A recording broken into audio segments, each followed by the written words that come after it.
Junior hockey বিশ্বকাপের সেমিফাইনালে ভারত।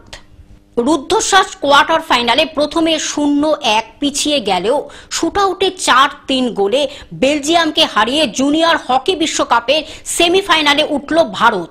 নির্ধারিত সময়ে ফল 2-2 থাকায় ম্যাচ গড়ার শুটআউটে সেখানে ভারতের গোলকিপার প্রিন্স দীপ সিংহ পরপর 2টি গোল বাঁচিয়ে ভারতকে শেষ 4-এ উঠতে মুখ্য ভূমিকা নেন।